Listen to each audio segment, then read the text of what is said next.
Assalamualaikum warahmatullahi wabarakatuh. Apa kabar Anda semua? Kembali berjumpa dengan saya, Hersbun Arif dan Bung Rocky Gerung. Bung Rocky, ini hari kedua ya kita menyapa Lebaran ya. Kemarin Lebaran. Ya, selamat Hari Raya Haji. Selamat Hari Raya Kurban. Selamat Idul Fitri. Selamat Hari Raya Idul Adha. Ya. Dan ini ada kita kayaknya jangan terlalu ngajak ngomong serius dulu ya. Kita nyapa pemirsa dulu, para viewer kita ini, karena ini banyak juga yang penasaran nih, ada yang tanya nih, ini namanya aduh susah banget, VRCK, saya nggak tahu bacanya apa, dia nanyakan begini, Bang Rocky itu merayakan Idul Fitrinya sekarang atau besok? Ini pertanyaan kemarin itu ya, maksudnya hari Sabtu kemarin ya, kok jadi penasaran gitu. Saya mengucapkan selamat Hari Raya Idul Adha dan saya merayakan bersama-sama dengan semua orang yang menganggap atau menginginkan agar supaya ada persaudaraan dan ada pengorbanan untuk sesama yang berkekurangan. Kan itu intinya dari Hari Raya Idul Adha. Ya. Oke, jadi clear ya bahwa Bung Rocky merayakan Idul Adha-nya kemarin juga hari ini, dan kalau besok ada Hari Raya Idul Korban juga, potong kambingnya mungkin Bung Rocky pasti. Kemarin kalau nggak salah kemarin apa korbannya yang tahun lalu ya Bung Rocky ya, ayam ya. Saya selalu dapat bingkisan Hari Idul Adha dan selalu dalam bentuk yang udah jadi itu, jadi tinggal menyantap dan sambil membayangkan juga mereka yang berkekurangan, dan kita harus menyapa terutama mereka yang berkekurangan yang juga berkekurangan bukan karena nasibnya tapi karena program-program negara yang gagal untuk merawat orang miskin. Oke, jadi clear ya, karena orang itu masih kadang-kadang jumbuh memang dengan Bung Rocky ini. Kenapa? Karena banyak menduga jangan-jangan Bung Rocky ini sudah mu'alaf gitu. Jadi kemudian mereka bertanya kapan ini kok Bung Rocky ini hanya kan begitu ya Bung Rocky. Ya, itu banyak pertanyaan masuk dan selalu saya anggap oke, itu adalah doa dan semua hal yang menyangkut misteri alam semesta biarkan dijawab oleh Yang Maha Kuasa. Iya. Bijak kan jawabannya? Iya, bijak banget. Karena ini ada tadi saya nggak ketemu lagi komentarnya, ada seorang viewer kita yang ya ini saya kira doanya tulus. Saya terus terang dia menyatakan saya doanya tulus, saya ingin kalau bisa kita bersama-sama merayakan hari Idul Adha gitu ke Bung Rocky, dan katanya semoga Bung Rocky mendapat hidayah. Ini kan saya kira ucapan yang tulus, tidak ada pretensi apapun ya Bung Rocky ya. Betul, dan itu ya itu saya sebutkan tadi, perhatian dalam persaudaraan. Dan semua ibadah itu ada aspek sosialnya, dan kita masuk dalam aspek sosial, yaitu bersama-sama mengingat bahwa kurban itu dimaksudkan untuk menyadarkan manusia bahwa harus ada kesetaraan. Dan bagi negara tentu inspirasinya adalah supaya negara menghasilkan kebijakan yang adil. Itu sebetulnya intinya. Iya. Oke, tapi ini ada kelihatannya peringatan, ini kayaknya ditujukan kepada saya ini, namanya dari Lubna Alaidrus, dia mau mengingatkan, mohon maaf Bung Hersu, jangan menggunakan panggilan Habib, karena panggilan Habib itu apa ya, ada aturannya lah, kira-kira begitu. Sebenarnya ini saya ini cuma bercanda kepada Bung Rocky, karena dengan banyak orang lain yang lebih duluan memanggil Habib Rocky ini. Tapi sebenarnya gini, kalau dalam bahasa Arab seingat saya Habib atau Habibi itu kayak yang tercinta gitu ya. Dan saya kira saya memanggil dengan panggilan yang itu. Jadi bukan potong saya mengakui bahwa Bung Rocky Gerung ini sebagai keturunan Rasul, karena memang kalau yang disebut biasanya dalam tradisi warga kita keturunan Arabnya yang panggil Habib itu yang Alawiyin gitu, yang keturunan langsung gitu, yang perempuannya Sarifah gitu. Ini saya kira ini kalau Lubna Alaidrus ini Sarifah juga ini. Jadi mohon maafkan lah ini, tapi sebenarnya tidak ada ingin niat mengolok-olok, tapi cuman ya memang Habibi itu ya Habibi itu ya, itu panggilan ya orang yang tercinta gitu ya Bung Rocky ya. Iya kan, bahasa itu ada asal usul etimologinya yang sifatnya teologis, ada penggunaannya yang sifatnya sosiologis tuh. Jadi kalau sekedar keakraban Bib, nah ya, kira-kira itu tidak mengandung hal yang membahayakan untuk karena teologi itu adalah batin manusia. Kalau dia diucapkan untuk keakraban sosial, tentu itu juga pahala karena kita sama-sama menyapa sesuatu yang indah gitu. Jadi demikian kalau saya dipanggil profesor, itu tentu banyak orang yang marah juga. Saya bilang ya itu panggilan aja tuh, anggap aja sor, prof. Kan begitu aja atau dipanggil dengan nama apapun, bagi saya nggak mempengaruhi jati diri orang, karena jati diri orang itu adalah keakraban dia dengan manusia dan ketaklukan dia pada hukum-hukum alam, termasuk hukum-hukum langit tentu. Iya. Kan ada yang Anda sebut selalu Profesor Ocil, ada juga yang Obes gitu ya. Nah, tapi itu juga Habib ini kan banyak juga sebenarnya yang orang menggunakan nama Habib, tapi ya mohon maaf, di dalam perilakunya itu tidak mencerminkan dia pribadi sebagai keturunan Rasulullah. Banyak sekali ya, kita tidak mau menyebut nama dan mendeskripsikan orang. Tapi kalau panggilan Bib ini saya kira orang tahulah dengan wajahnya Bung Rocky, itu nggak mungkin, apalagi namanya Rocky Gerung, nggak mungkin keturunan dari Rasul kan gitu. ya Sarifah Lubna ini mohon maaf ya. Salam buat Sarifah dan kita hanya ingin mengucapkan kebahagiaan itu, dan seringkali orang memakai kata itu untuk menimbulkan kebahagiaan pada orang lain. Dan itu sebetulnya pesan tertinggi dari religi adalah bahagiakan orang lain, bahkan mendahului kebahagiaan. Kira-kira begitu kan? Jadi kalau saya disapa Habib, tentu saya bahagia tuh sedemikian. Oke, ini ada pertanyaan sama tadi yang susah saya bacanya tadi. Dia ini tanyanya iseng gede. Kelihatannya kenapa Bung Rocky dengan Bung Hersu itu sering benar pakai pakaiannya itu senada. Itu apa ada janjian? Enggak, kali ini kita enggak senada. Yang satu pakai baju. Udah langsung salah dijawab. Ya sering kali karena baju saya terbatas dan baju Hersu juga terbatas, maka sering kali terlihat bersamaan. Karena kami bukan peragawan. Itu warnanya cuma ini aja kan, warna-warna yang warna standar lah, hitam putih biru kan, itu aja. Kalau nanti Wandi kita tiba-tiba pakai baju warna pink atau hijau muda, atau kuning, pasti Anda akan bingung. Apalagi kalau pakai baju yang jaket kuning nanti dianggap Golkar, pakai jaket biru dianggap Demokrat, macam-macam lah. Jadi anggap aja ini karena kekurangan stok. Oke, itu tadi semacam ice breaking ya. Tetapi banyak sekali ini pertanyaan-pertanyaan yang serius ini berkaitan dengan situasi kita yang mutakhir ya Bung Rocky. Sedikit serius lah kita ngomongin di Lebaran ini berkaitan orang frustrasi dan melihat realitas politik hari ini. PT 20% dituntut juga selalu gagal, kemudian selalu ditolak, nggak punya legal standing gitu. Kemudian ada partai lain yang dibilang punya legal standing, tapi dia dinyatakan bahwa ini mestinya open legal policy. Dan gitu. Jadi orang mentok, kemudian ini yang bertanya, kalau gitu kita kemana lagi harus mengadu dalam situasi begini? Karena kan tadinya selalu kan kita diminta kalau ada persoalan hukum yang nggak puas dengan itu maju ke Mahkamah Konstitusi. Tapi ketika kita datang ke Mahkamah Konstitusi juga kita kecewa lagi. Nah ini rada serius ini Bung Rocky. Ya ada satu saat satu negara itu kehilangan tempat mengaduh, katakanlah begitu, dan tentu harus ada jalan keluar. Jadi kalau semua ruang untuk mengadu dikunci pintunya, ya orang akan bikin ruang sendiri itu. Dan biasanya ruang sendiri itu adalah ruang demonstrasi massal tuh. Dan itu nggak ada soal. Dan harusnya kita juga dorong supaya ada persiapan untuk demonstrasi dan upaya untuk mengingatkan bahwa hak kita itu kenapa ditutup. Jadi sebetulnya cuma limpahan aja, jadi jangan kecewa karena masih ada jalan keluar, yaitu di jalanan tuh. Dan itu sebetulnya diatur oleh undang-undang, hak berdemonstrasi itu diatur oleh undang-undang. Jadi jangan dianggap bahwa hanya ada satu tempat untuk mengadu, yaitu ke DPR, ke Mahkamah Konstitusi. Kita juga mengadu pada hak kita sendiri, yaitu kita mengadu pada kedaulatan rakyat, dan kedaulatan rakyat itu bisa berubah atau bisa berupa people power, bisa berupa demonstrasi massal tuh.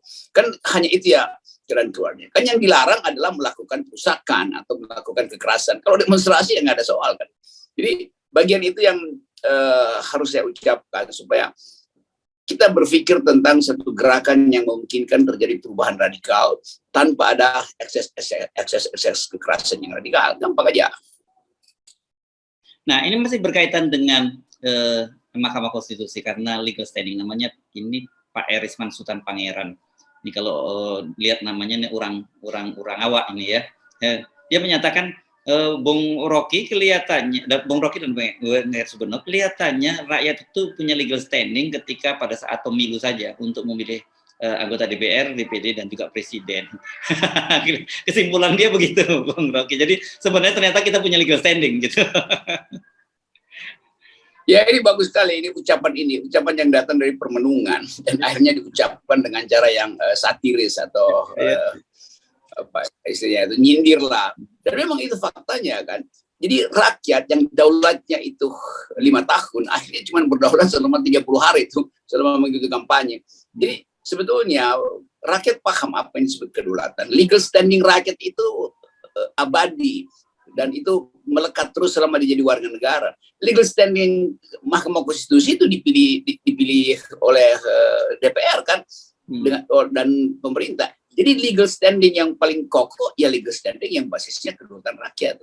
Itu sebetulnya pelajaran. Jadi Pak Pangeran ini bagus betul mengajarkan elit politik kita bahwa mereka nggak paham apa itu legal standing. Legal standing mereka disediakan oleh undang-undang. Legal standing DPR, legal standing Mahkamah Konstitusi, tapi rakyatlah yang memberi mereka legal standing. Jadi itu intinya tuh. Jadi bagus betul bahwa akhirnya kita mesti belajar dari kecerdasan rakyat biasa yang paham bahwa kamilah pemilik legal standing. Bahkan Republik ini mengandalkan kedaulatan rakyat. Dari kedaulatan rakyat itu diberikan kedaulatan terbatas pada Mahkamah Konstitusi hanya untuk memeriksa perkara judicial review. DPR hanya untuk membuat undang-undang selama 5 tahun. Presiden hanya boleh berkuasa selama 5 tahun. Semua itu dibatasi, kecuali rakyat tidak dibatasi legal standing-nya. Ya, ya. Saya jadi pertanyaan saya atau permohonan selama ini terwakili oleh Pak Erisman Sultan Pangeran tadi ya. Kenapa saya sendiri sering berpikir, kenapa selalu perorangan yang mengajukan judicial review itu dinilai tidak punya legal standing? Gitu. Padahal kan sebenarnya presiden itu ada yang memilih dan ada hak dipilih, dan haknya memilih itu kan hak rakyat gitu ya. Jadi kalau hak rakyat dibilang tidak punya legal standing dan hanya partai politik yang disebut punya legal standing, terus kemudian partai politik itu dapat mandatnya dari siapa gitu? Legal standing yang diperoleh oleh partai politik dari siapa kan gitu? Itu mereka ngerti karena yang disebut legal standing itu kan dasar hukum dia untuk punya hak gitu. Ya. Padahal rakyat itu melampaui dasar hukum. Rakyat itu legal standing-nya itu bahkan lebih tinggi dari semua legal standing. Karena dia yang memberi tugas pada mereka yang punya legal standing. Tuh.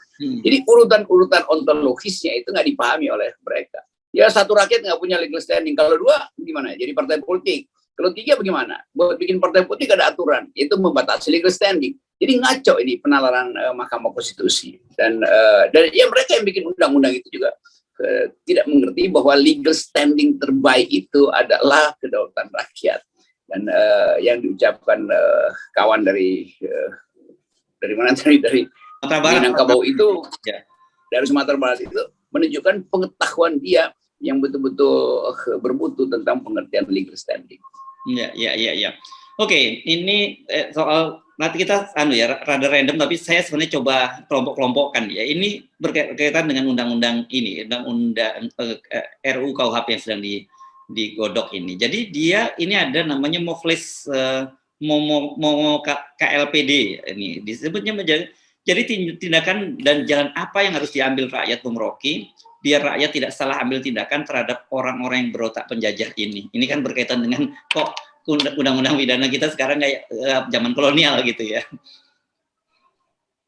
Iya, apa yang mesti kita ucapkan pada mereka yang menganggap bahwa undang-undang ini adalah temuan peradaban.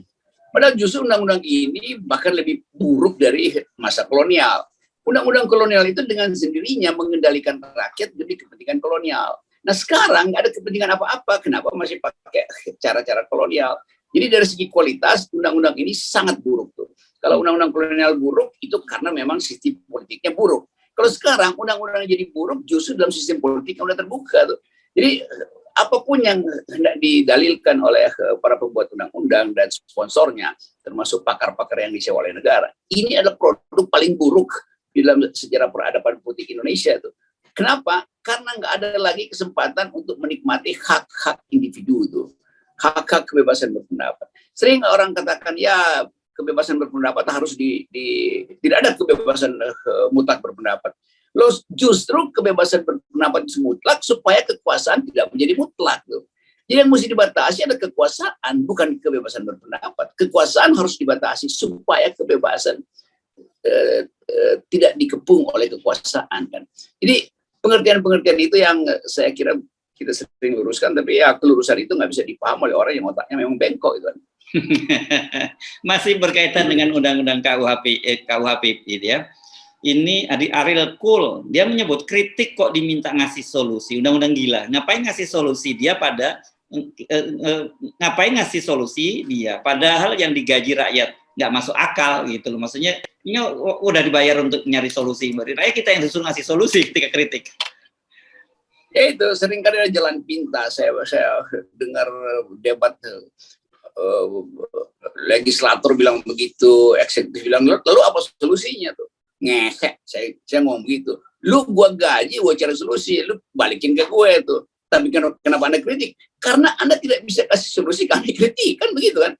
Jadi justru solusi mereka yang buruk, maka kita kasih kritik. Jadi kalau dia bilang solusinya apa? Oke, sediakan dana pembuatan KUHP baru, saya rancang sendiri dan saya panggil tim yang masuk akal, yang punya otak itu. Selesai problemnya kan? Oh jangan begitu dong. Ya kalau jangan begitu ya terima kritik dong kan. Jadi seolah-olah mereka menganggap rakyat ini nggak punya kemampuan untuk memberi kritik sehingga kritiknya dianggap sebagai berbahaya itu. Padahal sebetulnya dari pembicaraan dalam 2 minggu ini seluruh kapasitas legislatif maupun eksekutif untuk menjawab kritik publik itu lemah sekali kritiknya kan. Jadi bahkan mahasiswa lebih dulu menemukan bahwa ini undang-undang yang sebetulnya penuh dengan jebakan kolonial. Lalu mahasiswa bertanya, di mana yang tidak kolonial? Nggak bisa dijawab. Kan itu intinya kan. Jawabannya ya kalau nggak bisa didenda, kalau nggak mau dipidana ya bayar denda aja. Itu jawaban apa yang semacam itu? Justru kalau kita nggak punya uang denda, kita pasti dipenjara juga dengan pidana tuh. Jadi tetap ada kedunguan di dalam draft itu dan ada kedunguan di otak para pembuatnya. Ya. Nah, ini ada pertanyaan lain, Bung Rocky ya, dari Pak Sutomo Agus.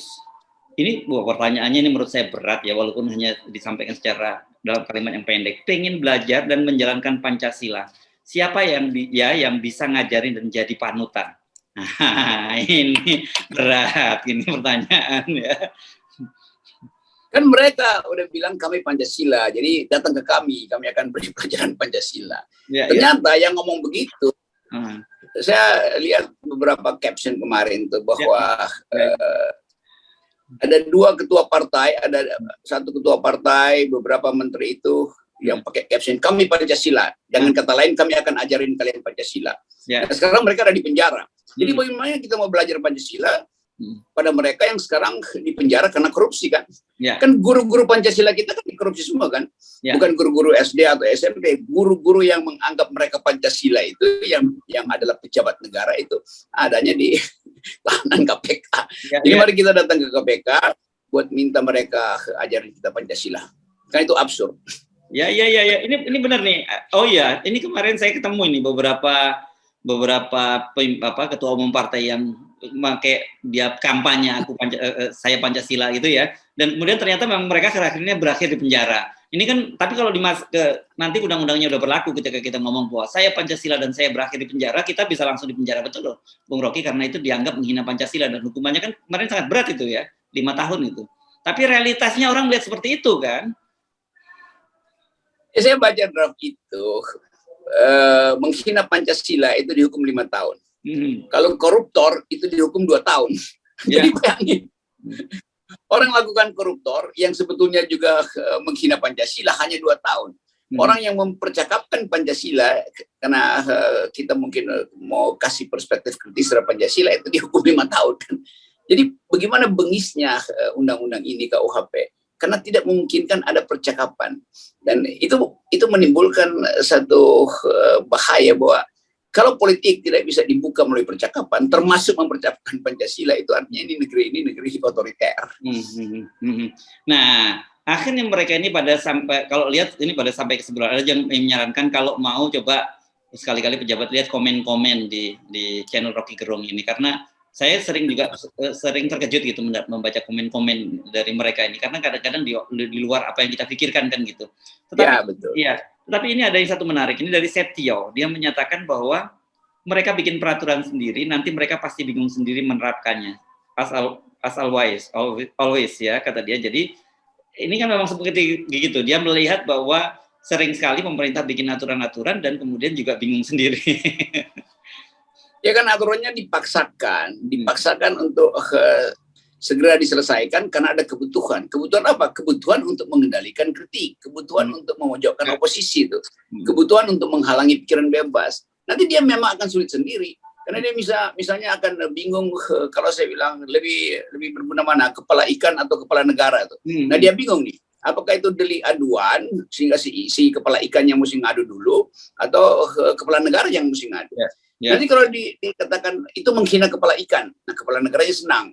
Kalau kepala negara yang dihina, ikannya juga senang, karena nggak akan lagi orang yang menghina-hina kepala ikan. Jadi sebetulnya bagian-bagian ini akan jadi konyol di persidangan tuh. Karena kemampuan rakyat untuk mengolok-olok itu akan diselundupkan melalui satire, tafsir, humor, segala macam. Jadi percuma undang-undangnya dibuat karena nggak ada objeknya sebetulnya. Yang seringkali disebut ya jangan menghina presiden. Ya presiden itu bukan orang, yang merasa terhina itu orang. Presiden itu jabatan. Jadi nanti anak presiden juga ikut terhina. Lo presiden nggak punya anak, yang punya anak adalah seseorang yang kawin dengan seseorang belum punya anak. Masa presiden punya anak tuh? Jadi kekacauan logika itu yang tidak bisa dideteksi oleh para pembuat undang-undang. Jadi sekali lagi saya sebutkan bahwa ya gagal aja mereka berupaya untuk mengepung pikiran publik, tapi pikiran publik bisa lolos dengan bahasa yang lain, satire, olok-olok, peribahasa, macam-macam caranya. Ya, oke. Tapi nanti ini saya agak tergelitik dengan pernyataan Anda, karena presiden tadi kan sebenarnya yang tidak punya kehormatan, yang punya kehormatan itu adalah orangnya kan gitu. Tapi bagaimana kemudian kita menempatkan posisi ini, mohon maaf nih mesti balik ke belakang, ketika Pak Jokowi itu dipanggil seorang menghadap pada Ibu Megawati dan kemudian orang merasa banyak itu terhina dan merasa itu tersinggung. Bagaimana menjelaskan ini? Ya karena di ruangan Ibu Mega itu kita nggak lihat dia sebagai presiden. Kan itu kan percakapan di ruangan antara ketua partai dan kader partai, kan itu intinya kan. Kalau di beliau presiden maka nggak di situ tempatnya tuh. Ibu Mega datang ke kantor presiden. Kan dengan gampang kita lihat bahwa memang Pak Jokowi tersinggung di situ. Karena dia disinggung martabatnya dia tuh. Itu Pak Jokowi mesti laporin Ibu Mega tuh kan. Tapi undang-undang ini kan belum jalan. Mungkin kalau udah jalan, korban pertama ada Pak Jokowi akan melapor ke Ibu Mega karena dia merasa terhina tuh. Tapi udahlah itu poin yang ingin kita terangkan terus bahwa kedudukan Pak Presiden itu adanya di istana tuh. Kalau dia bertemu dengan Ibu Mega dan membicarakan urusan partai putih, kan itu bukan aktivitas publik presiden kan. Kan presiden datang ke situ untuk menghadiri Kongres PDIP sebagai presiden. Rakernas. Ya. Betul. Di ruang Rakernas itu kalau presiden mengucapkan sesuatu itu ucapan presiden. Tetapi kalau ucapan itu di ruang kerja atau di ruang keluarga Ibu Mega kan dia bukan presiden. Jadi itu soalnya tuh. Ya, oke. Clear ya soal ini ya. Nah, ini ada pertanyaan dari Hendriansah. Katanya ini yang topik yang kita bicarakan soal Shinzo Abe yang kemarin ditembak. Padahal kan dia menyatakan begini, Shinzo Abe ini di Jepang pemimpin yang sukses saja masih ada yang nggak suka gitu. Tapi dia melihat sebuah ironi di Indonesia, ini pemimpin yang gagal gitu, banyak bicaranya bohong dan sebagainya, tapi tetap dilulukan oleh para buzzer. Ini menurut saya dia melihat sebuah ironi gitu. Bagaimana memahami ini? Ya sebetulnya kalau buzzer memuji-muji presiden itu kita anggap aja hoax kan. Oh, oke. Ya karena keterangan Bapak tadi itu bahwa nggak ada yang benar yang diklaim presiden. Jadi dari sudut pandang mereka yang jujur, memuji itu artinya mengucapkan kebohongan. Maka dia mesti ditangkap dong, karena dia menyebarin hoax kan. Presiden hebat keren, oh itu hoax, mesti ditangkap tuh. Kalau kita katakan presiden tidak berhasil menumbuhkan ekonomi, itu justru jujur. Kalau dibilang presiden berhasil membangunkan rakyat, itu yang namanya hoax. Jadi mereka sebetulnya mesti ditangkap, apalagi sekarang ada delik bahwa gelandangan juga bakal ditangkap. Padahal tugas presiden memelihara orang miskin tuh. Jadi kita mesti baca dengan cara terbalik. Jadi betul tadi juga sinisme dari penanya terakhir ini, bahwa kedudukan hukum itu kan dimaksudkan untuk membela mereka yang justru ada di dasar ketidakadilan. Kalau presiden ngapain dibela, wong dia punya semua kekuasaan kok. Jadi nggak ada gunanya sebenarnya membela presiden, karena presiden kalau dia dikritik ya dia lakukan sesuatu yang bagus dong, bukan justru melaporkan orang. Kan dengan mudah kritik itu dianggap hinaan. Kenapa? Karena presiden punya peralatan untuk mengubah pengertian kritik menjadi hinaan. Jadi kita waspada dengan itu tuh, waspada dengan kebodohan dan kedunguan istana. Ya. Oke, Bung Rocky, masih banyak pertanyaan-pertanyaan, tapi saya kira mungkin kita batasi ya kali ini. Tapi selalu kita ucapkan terima kasih atas komen-komen Anda, atas kritik-kritik Anda. Juga terima kasih, ini saya lihat ada para ini buzzer atau haters Anda yang selalu setia gitu. Dan menariknya itu komen dia itu seragam dan cuma satu itu dan diulang-ulang terus. Dan Anda pasti tahu maksud saya apa. Kita ucapkan terima kasih juga ya mumpung lebaran ini ya Bung Rocky ya. Ya, terima kasih karena telah tekun untuk mengikuti FNN. Ya, walaupun komentarnya diduga demi apa komentar itu dibuat. Ya tentu demi upah yang memang tersedia. Ya, oleh kakak pembina. Dan dia ini lebih militan dari para viewer kita nih, karena dia sekaligus dalam sekali tayangan dia bisa komentar sampai 10 kali dan sama begitu. Nah, apakah ini disebut bot? Saya tidak tahu. Ya kita anggap aja kedunguan itu memang harus diaktifkan berkali-kali. Yes, oke. Baik, terima kasih Bung Rocky. Sampai ketemu lagi. Sekali lagi kita ucapkan selamat Hari Raya Idul Adha 1443 Hijriah. Semoga dengan ini kan biasanya kita kalau pada hari Idul Adha ini meneladani pengorbanan Ibrahim yang diperintahkan oleh Allah Subhanahu wa taala untuk memotong putranya, untuk menyembelih putranya sendiri Ismail. Tapi ini kan simbol, ya kan gitu, itu simbol sebuah pengorbanan. Kalau kepada anak itu kan simbol pengorbanan yang tertinggi ya, saya kira bagi seorang bapak gitu ya. Itu aja dikorbankan, apalagi cuma harta benda, apalagi cuma kambing dan sapi gitu ya. Oke, Bung Rocky. Dan simbol pengorbanan demokrasi adalah 0%. 0%. Saya hampir lupa ini, rupanya lebaran harus tetap begini. Oke, terima kasih. Assalamualaikum warahmatullahi wabarakatuh. Waalaikumsalam.